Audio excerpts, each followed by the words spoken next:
ረስተኸኝ እኮ ነው። አየህ እኔን ከርሰ ቢሳካልህ ኖሮ በጣም ነበር የምናደደው። አሁን ስላልተሳካልህ ግን በጣም ደስ ብሎኛል። ወረቀቱን ስለቀደደችው ነው ሁሉም ነገር ያበቃ መሰለሽ? ሰምኛለሽ?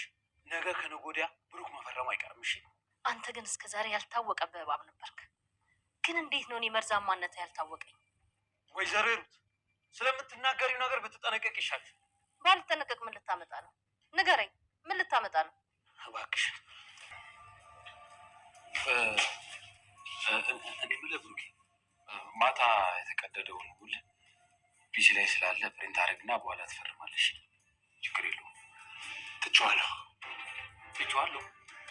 ምን ማለት እንዴ ብሩኬ? ወይ ጎረቤቶችን ጎዳና ላይ አትጥላቸው ነው? የእውነት በጣም ይህን ካናል ካዘንክላቸው ታዲያ ለምን ታሰራላቸው?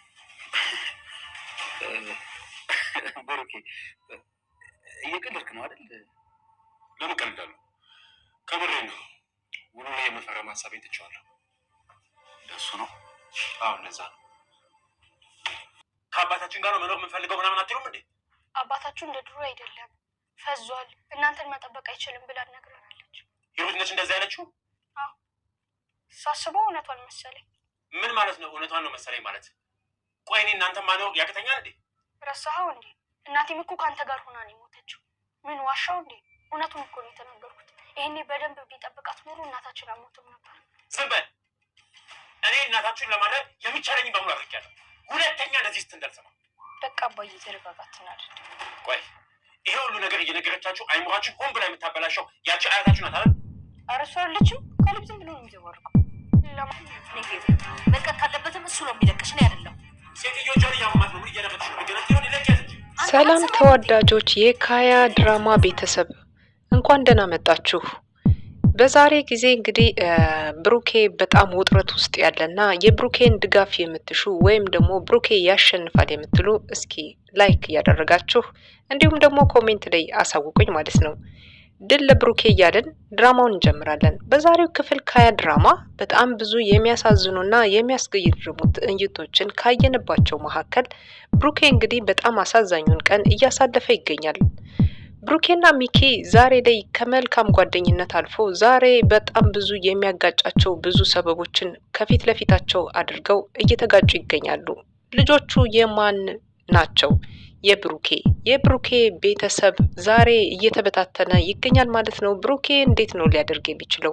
ብሩኬ ምን አዲስ ነገር ቢፈጥር ነው? ወይም ደግሞ ብሩኬ በልጆቹ ዘንድ ሊወደድና ልጆቹን ከሱ ጋር ለማድረግ የሚጠቀመው ዘዴ በምን አይነት ዘዴ ነው የሚለውን ዛሬ አብረን የምናይ ይሆናል። ሌላው ነገር ዛሬ በጣም ትልቁን ነገር የሰራችው ርብቃ ነች። ርብቃ በጣም ጀግንነት ሰርታለች። ሚኪያስ እንግዲህ ያዘጋጀውን የሞት ደብዳቤ ማለት ይቻላል በአጠቃላይ ውሉን የነበረው ሙሉ ቤቱን ንብረቱን ለሱ ለሚኪያስ ሰጥቻለሁ፣ ግን ደግሞ በምትኩ ቤቷቸው እንዲሰራላቸውና ከቤት ንብረታቸው ተፈናቅለው ያሉትን ሰዎች እነሱን እጠቅማለሁ በማለት ብሩኬ እንግዲህ እዛ ቦታ ላይ ፈርሞ ነበር። አሁን ላይ ብሩኬ የፈረመው ፊርማ በርብቃ አማካኝነት ውሉን ቀደዋለች ማለት ነው። በአጠቃላይ ስራ የምትፈልግ ነገር ከሆነ ደግሞ ችግር የለውም ብቻ ሊስትሮ እንዳትለ እንደመጀመሪያው ብሎ በብሩኬ ላይ ሙድ ይዞ ሲሳለቅበት ባየችው ጊዜ ሚኪያስን እጅግ በጣም ተናዳ ርብቃ ዛሬ ከዚህ የሚያልፍ ነገር የለም በማለት ወረቀቱን አንስታ ቀደዋለች ማለት ነው። ይሄንን ውል የፈረመበትን ወረቀት ስትቀደው እጅግ በጣም ተናዶ ስለነበር ሚኪያስ የሚይዘው የሚጨብጠውን ነገር አሳጥቶታል። ምክንያቱም ደግሞ ይሄ ወረቀት ለሚኪያስ እንጂ ለብሩኬ የሚጠቅመው ነገር ምንም ነገር እንደሌለ ያመነችው ርብቃ ዛሬ ድል አድርጋለች። ምክንያቱም ርብቃ ብዙዎቻችን የምንወደው ገጸ ባህሪ የሌላት ብትሆንም ግን ደግሞ ርብቃ ዛሬ ያደረገችው ነገር ጀግንነት አድርጋለች ማለት ነው። ከዚህ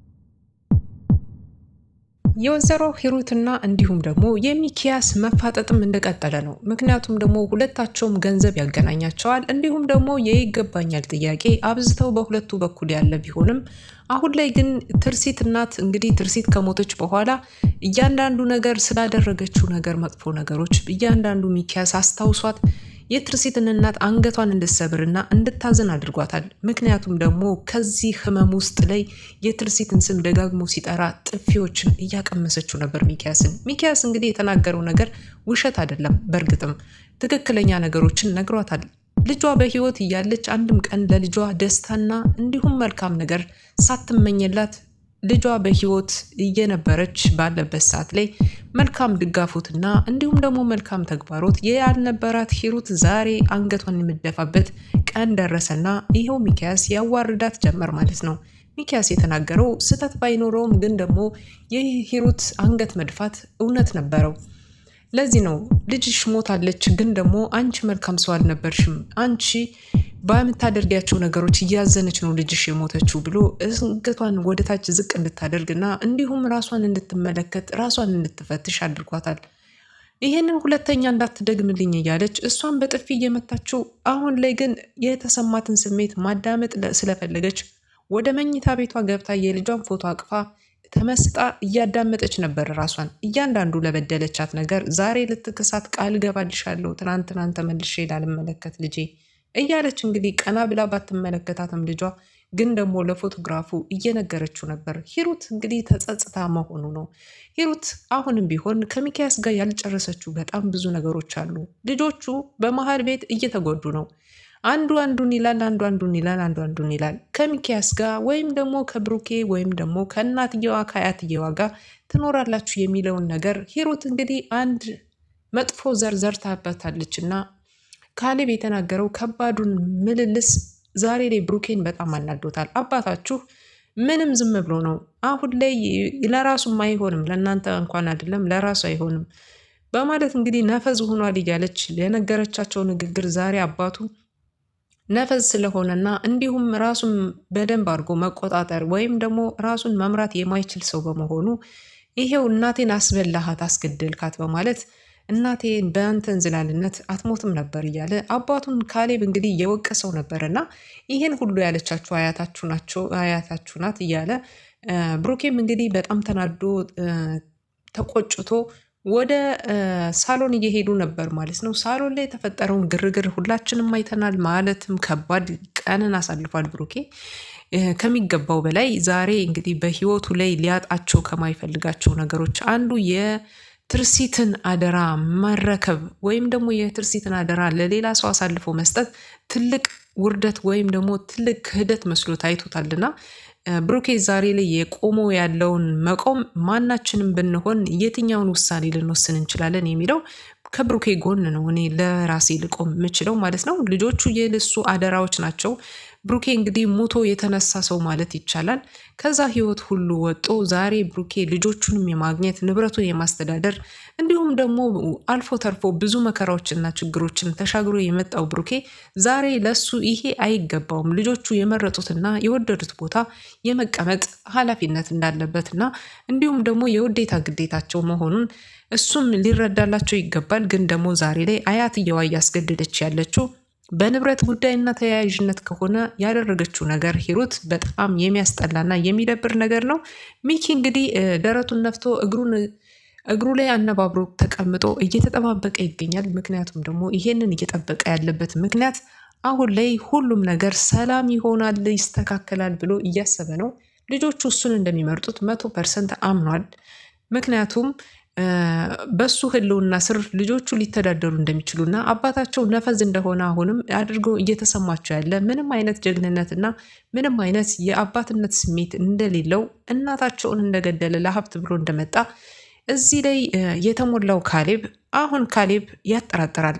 ሴቷ እንኳን ፌቨን በአባቷ በኩል ምንም የምታፍረውና የምትፈራው ነገር የለም። አባቷን ጠንቅቃ ትወደዋለች፣ ትዋከብረዋለች፣ ስለ አባቷ ትጨነቃለች አብዝታ። ግን ደግሞ ካሌብ እንግዲህ ሊበቀለው ሚኪያስን አስቦ በተለያየ መንገድ ወይም ደግሞ ካሌብ የመጨረሻ ጊዜ ላይ የተሞላት አንድ ነገር ነበረች። ምክንያቱም ደግሞ አባታችሁ እኔን ሊገል ያስብ ነበር እና እኔን እገላለሁ ብሎ ሲያሳድድ ይሄው እናታችሁን ደፋት በማለት የተናገረው ንግግር ካሌብ ልብ ላይ ተቀምጦ ከሆነ ዛሬ ካሌብ እንግዲህ ሁለት ነገሮች ቤት ውስጥ ይፈጠራሉ ማለት ነው። ካሌብ በእርግጠኝነት ይህንን የሚኪያስን ወሬ ሰምቶ ከሆነ በምንም ጥርጣሬ በሌለው ሁኔታ ካሌብ እንግዲህ ምርጫው የሚሆነው ሚኪያስ ብቻ ይሆናል ማለት ነው። ሚኪያስ ከመረጠ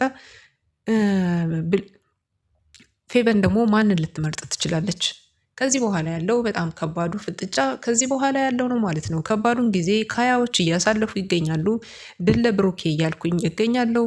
ርብቃም ካጠገቡ ሆናለች። ልዕልትም በአሁኑ ሰዓት ላይ እንግዲህ ወደ ቤት እንድትመጣ ወይም ደግሞ ቾምቤ ጋር እንገናኝ ብላው ትገኛለች ማለት ነው። በመሀል ላይ ብሩኬ እንግዲህ የገጠመው ይሄ አስቸጋሪ ነገር እንዴት አድርጎ ሊፈታውና ማንስ ከማን ጋር ሊሆን ይችላል የሚለውን አባባ ያመጡት ሀሳብ ከባድ ሀሳብ ቢሆንም ልጆቹን እንግዲህ ሊበታትናቸው ወይም ደግሞ ልጆቹን ለየብቻ ሊያደርጋቸው የሚችል ሀሳብ ነው ብዬ ነው የማስበው። ማናቸው ከማናቸው ጋር ማናቸው ከማናቸው ጋር ሊሆኑ ይችላሉ የሚለውን እናንተም እስኪ በግምታችሁ አስቀምጡ። ምክንያቱም እነዚህ ልጆች ትንንሾች ከመሆናቸው የተነሳ የማን ቤት ሊመርጡና ሊቀመጡ ይችላሉ እናንተ ብላችሁ ታስባላችሁ? ውድና የተከበራችሁ ቤተሰቦቼ፣ የካያ ምርጥ ቤተሰቦች፣ ሁሌም እንግዲህ እንደተለመደው የካያ ድራማን ሀሳብና አስተያየት መቀበሌን ወደኋላ አይደለም ማለት ነው። መልካም ጊዜ እመኝላችኋለሁ።